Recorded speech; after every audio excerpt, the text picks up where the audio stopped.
Bonjour tout le monde et bienvenue dans cette nouvelle vidéo consacrée à la version japonaise de Final Fantasy Brave Exvius. Comme vous pouvez vous en douter, la vague d'enchantement des Veritas n'a pas débarqué seule, elle fut bien évidemment accompagnée d'un story event et d'une bannière ajoutant deux nouveaux personnages. Donc on a vu arriver Leeds saison 2 et Killian, aux côtés desquels se sont ajoutés Ulrika et Eltiche pour compléter cette bannière un petit peu maigrichonne. Et justement, si on retrouve ces deux derniers personnages, c'est parce qu'ils ont obtenu une 6ème étoile au passage.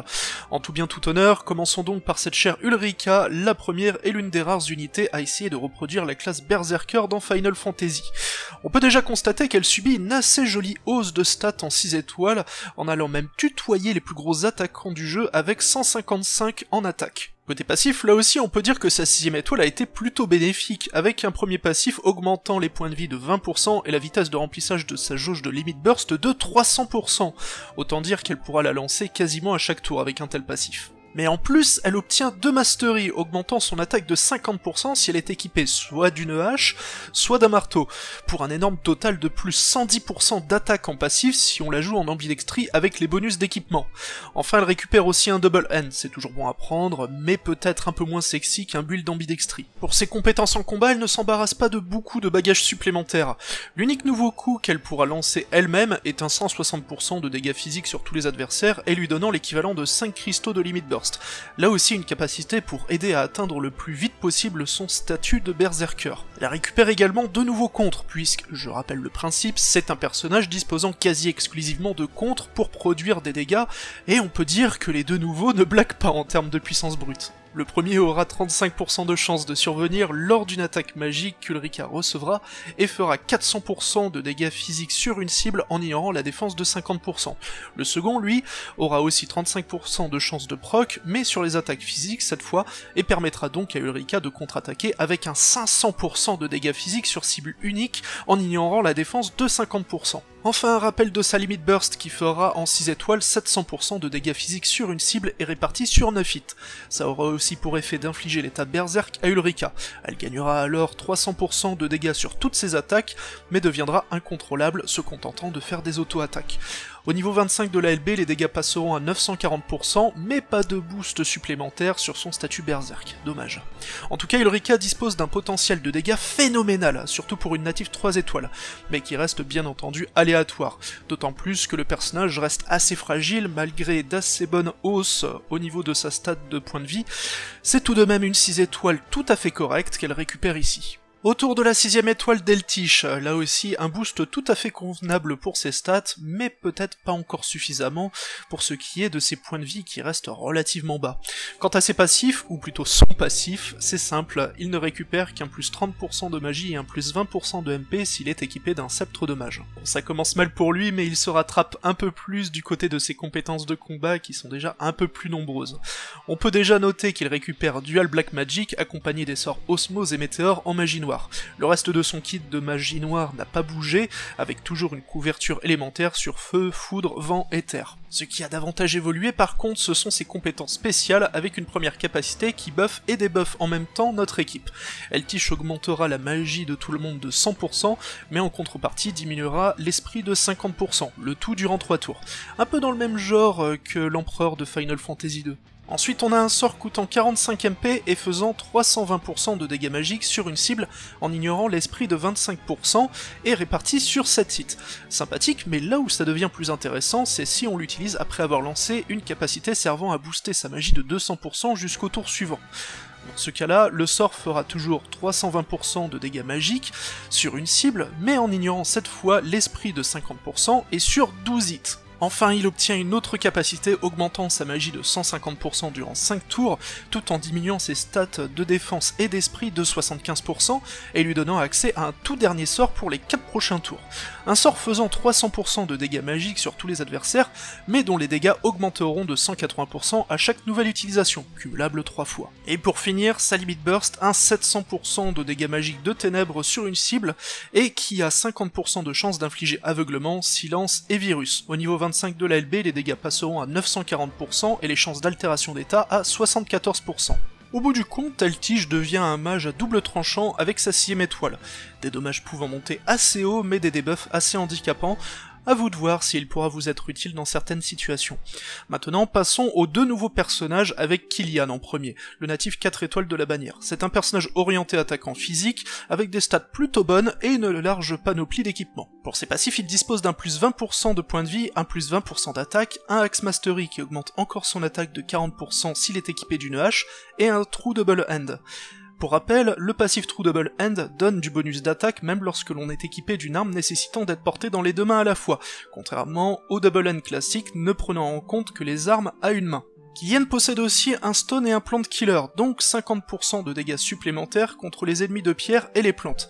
Enfin, il a un dernier passif, lui donnant 30% de résistance au feu, ainsi qu'une immunité au virus. Sa récompense de confiance, quant à elle, est la meilleure hache du jeu désormais, avec 130 points d'attaque et des dégâts de feu.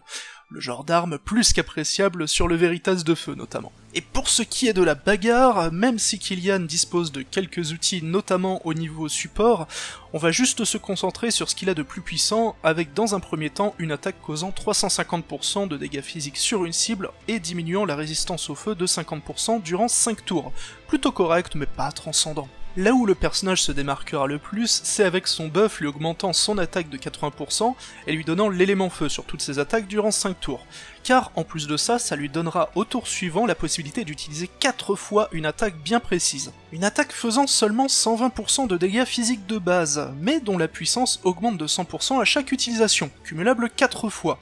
D'où l'intérêt de pouvoir la lancer 4 fois de suite et ainsi atteindre en un tour son cumul maximum. Bien sûr, derrière, rien ne nous empêche de réappliquer le buff pour refaire 4 fois cette attaque, à puissance maximale cette fois. La lourde contrepartie, c'est évidemment la consommation de MP, qui obligera à avoir un bard ou toute autre batterie à mana dans l'équipe pour pouvoir continuer à utiliser Killian à pleine puissance.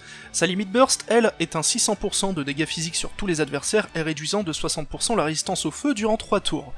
Au niveau 25, les dégâts passeront à 840%, et plus intéressant, le debuff de feu passe à moins 84%, l'un des meilleurs debuffs dans cet élément, juste derrière le contre du Veritas de feu. Donc Killian est assez sympa dans son domaine, un bon débuffer feu et pouvant faire assez mal à condition d'être capable de maintenir son stock de MP évidemment. Reste plus que Lead saison 2, comme tous ses petits camarades, elle est native 5 étoiles, et va venir prendre une place au soleil dans le rôle de support débuffer. En tant que support donc, elle n'embarque pas de très gros stats, moyenne partout, mais ça n'a pas vraiment d'importance pour elle. Rien de très extravagant non plus du côté de ses passifs. Elle a un plus 20% de MP, un autre passif lui donnant plus 20% de défense et d'esprit, un Armor Mastery qui augmente ses points de vie et son attaque de 30% si elle est équipée d'un marteau, un auto-régène, un auto-refresh, 100% de vitesse de remplissage de la jauge de limit burst, et enfin un Machine Killer Plus, soit 75% de dégâts supplémentaires contre les ennemis mécaniques. On remarquera au passage que Lynn ne possède aucune immunité à des altérations d'état, assez rare pour une native 5 étoiles. Sa récompense de confiance est plutôt intéressante et dans la droite lignée d'un personnage orienté support, un accessoire avec 10 points de défense, 35 MP, mais offrant surtout une régène de vie d'environ 2000 points de vie par tour, 10% de MP par tour et l'équivalent de 2 cristaux de limit burst également à chaque tour. En somme, l'équivalent de ce qui existait déjà sous la forme de Materia avec les récompenses de confiance de Dragonlord et d'Ayaka. Et voyons voir maintenant ce que Lyd propose en combat.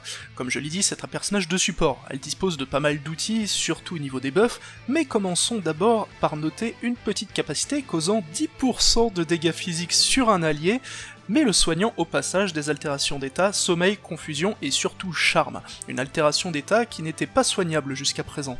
Mais donc là où Lyd excelle vraiment, c'est pour les debuffs. Elle possède 2 debuffs sur tous les adversaires, diminuant soit l'attaque et la magie, soit la défense et l'esprit de 50% durant 3 tours, en faisant au passage 100% de ses dégâts, mais ça c'est pas vraiment important.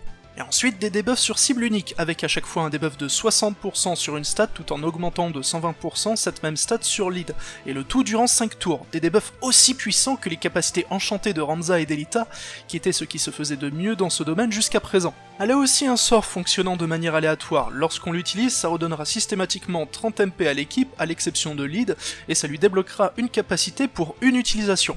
L'avantage que ce soit pour une utilisation, c'est qu'il est tout à fait possible de stocker la capacité aussi longtemps qu'on le désire, pour l'utiliser seulement au moment opportun. A noter que l'on peut directement savoir de visu quel sort va être débloqué en fonction de la couleur de l'aura émanant de Lyd. Avec 50% de chance et une aura jaune, Lyd aura accès à une mitigation de dégâts de 30% pour toute l'équipe durant 3 tours. À 30% de chance et une aura bleue, ça sera un sort de soin rendant 100% des points de vie à toute l'équipe. Ensuite ça se complique puisque l'on n'aura que 17% de chance de voir une aura verte débloquant à 320% de dégâts physiques sur une cible en ignorant la défense de 25%, mais surtout sur 40 hits.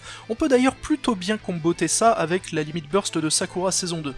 Et enfin, il n'y aurait que 3 petits pourcents de chance de voir une aura rouge pointer le bout de son nez, donnant accès à Lyd à 1200% de dégâts physiques sur tout le monde. Oui, sur tout le monde, pas seulement les adversaires, mais bien notre propre équipe également. Le même genre de traumatisme qu'avec le sort Doomsday de Vivi 6 étoiles que l'on se gardera bien d'utiliser en dehors de cas précis. Mais terminons en beauté avec la limite burst de Lyd, qui va finir de nous convaincre quant à sa suprématie sur le rôle de debuffer, avec un 700% de dégâts physiques sur tous les adversaires, et qui diminuera toutes leurs stats de 45% durant 2 tours.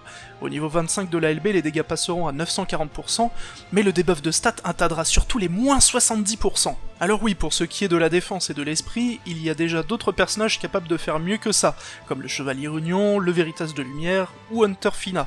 Mais en ce qui concerne l'attaque et la magie, Lyd saison 2 est sans équivalent, et comme les debuffs sur les stats réduisent de manière exponentielle les dégâts que l'on subira, autant dire que ce sera un énorme confort face à des boss pouvant être debuffés en attaque et en magie. Donc si vous arrivez à pull Lyd, ce que je vous souhaite, priorité absolue au niveau dépôt pour monter sa limite burst.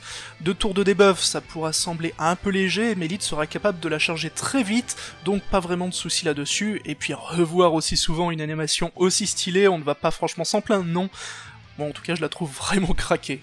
Cette espèce de mélange de Giga Drill Breaker et de Goldion Hammer sur une waifu, ah ça... Bon bref. En tout cas, voilà pour cette bannière, certes assez chiche en nouveauté, mais les 2 nouveaux personnages valent quand même le coup. On me dit qu'il ne faut jamais essayer de pull pour un natif 5 étoiles, mais avec l'auto à 3% de la version Jap, on peut quand même se laisser un petit peu tenter. En tout cas sur ce, des bisous moustachus et bon jeu sur la version japonaise de Final Fantasy Brave Exvius.